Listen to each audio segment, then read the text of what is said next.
You're frozen, your heart is pounding, your palms are sweating, and you're in an absolute total panic. And right in the middle of that terrifying moment, a tiny part of you wonders, why is my own brain doing this to me? Why on earth do we panic over things that, logically, shouldn't hurt us? Welcome to This Explainer. Today we are diving deep into the paradox of fear. We're going to explore how a bizarre 19th century medical mystery birthed the modern phobia, how a radical new pill might let us literally erase our darkest traumas, and why, ultimately, curing our fear might just destroy the very thing that makes us human. To really understand our modern relationship with fear, we have to rewind all the way back to 1819. We're going to look at one of the most baffling medical mysteries in history, the case of the 4th Duke of Richmond. Picture this. You're a powerful, battle-tested military leader, and you were suddenly brought to your knees by the very substance keeping you alive, water. In August of 1819, the Duke was at a lavish party when he suddenly couldn't drink his wine. He was seized by these violent, choking throat spasms. Just a few days later, while on a riverboat, he famously yelled out, "Charles Lennox never yet was afraid of anything," right before sprinting off the boat in absolute unhinged terror. The Duke wasn't defeated by a rival army. He was killed by the mere sound of a murmuring river. Back then, this fatal, terrifying condition was known as hydrophobia. And the medical treatments? They ranged from electric shocks to literally drinking blood. But the real truth behind hydrophobia was finally unmasked by Louis Pasteur's 1885 rabies vaccine. Pasteur discovered that the rabies virus attacks the nervous system, triggering terrifying physical spasms whenever the infected brain even imagines swallowing water.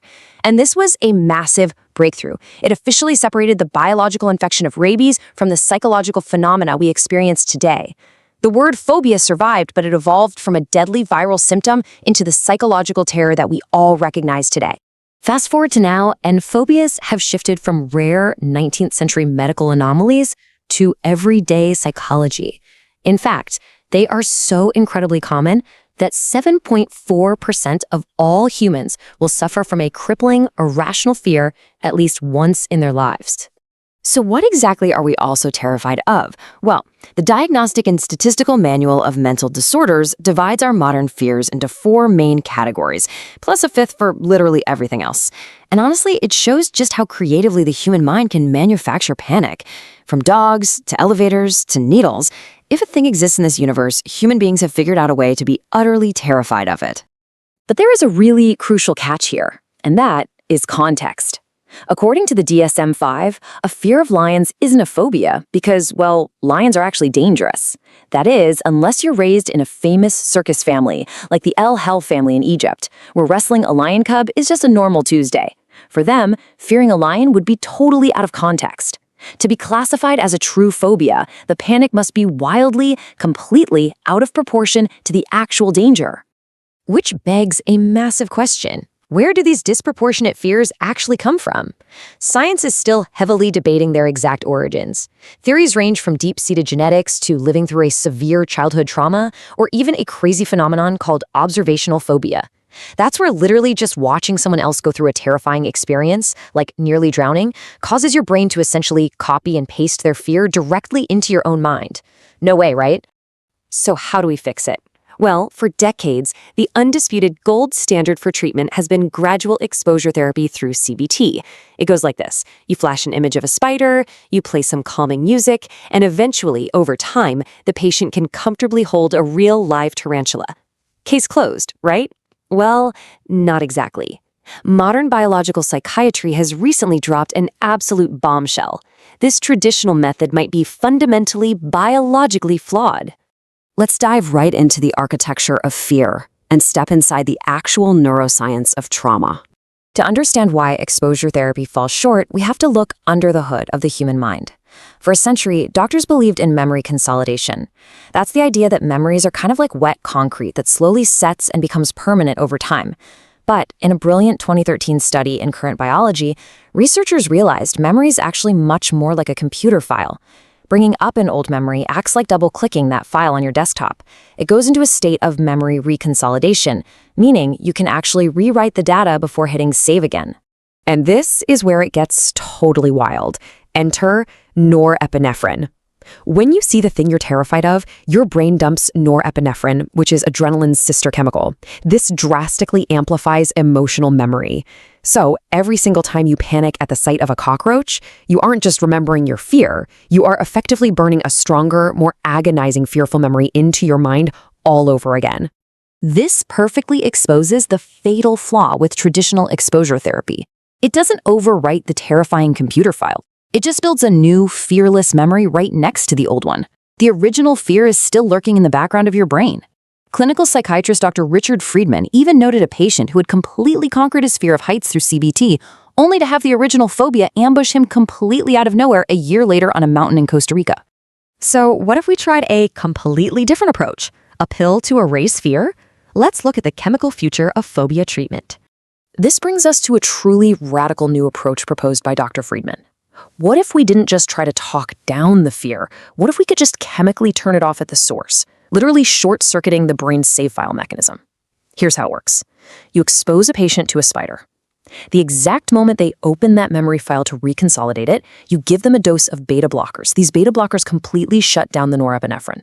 The brain is then forced to rewrite the memory of the spider without any of the panic chemicals attached to it. Just like that, the fear loop is erased. You look at the spider, and you feel absolutely nothing. Honestly, it sounds like absolute science fiction, but it's real. A potential miracle cure for phobias, and maybe even PTSD. But before we rush to perfectly erase every anxiety from the human brain, we have to hit pause. We have to ask ourselves a very dangerous question. What might we accidentally destroy in the process? Which brings us to the evolutionary survival tool, and why humanity actually needs to be afraid.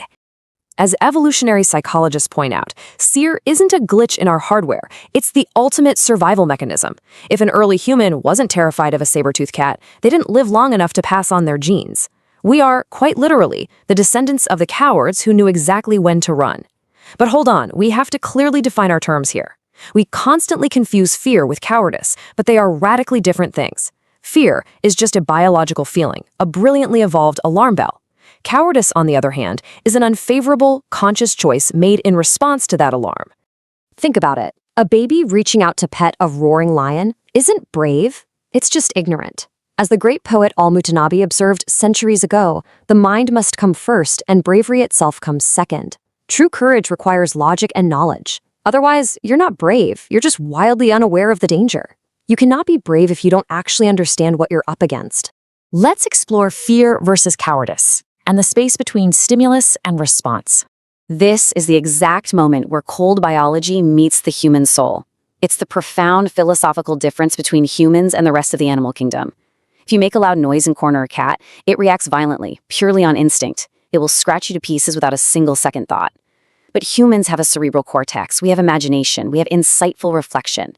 We possess the unique, incredible ability to pause, evaluate the terror, and make a conscious moral choice rather than just wildly reacting.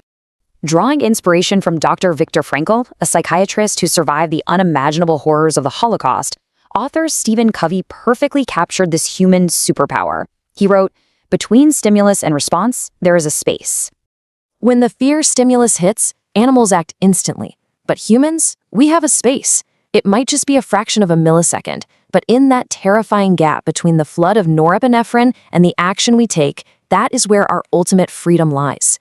It's exactly within this space that we are granted the opportunity to elevate our humanity, to choose not to run, to choose to be brave. Because courage cannot exist in a vacuum. We shouldn't necessarily want a world without fear, because without the existence of fear, the very concepts of chivalry, heroism, and courage literally cannot exist. You simply cannot overcome something that isn't there.